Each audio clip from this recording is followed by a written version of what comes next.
Для меня Камалский театр — это место, где, ну, прошла вся моя жизнь. Я еще в детстве жил за кулисами этого театра, потому что мои родители, мой отец общался с актерами, с аксакалами театра, с Ринатом Тазидиновым, с Равилем Шарафиевым.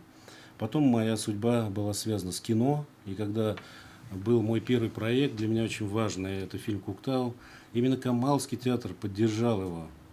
Я помню, Шамиль Зинурович лично занимался всеми проблемами фильма. Сергей Скоморохов делал декорации к нашей картине. А Фарид Бекчентаев снялся в главной роли в этом фильме. Для меня это, конечно, поддержка в моей карьере, мой трамплин, этот фильм. За это вам всем огромная благодарность. А то, что касается самого Камалского театра, сейчас это действительно форпост нашей культуры.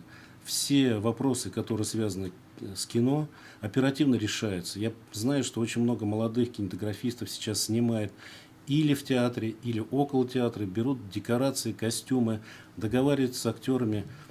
И за это вам огромное спасибо. Спасибо, что вы есть. И Камалский театр для нас — это фундамент национальной татарской культуры.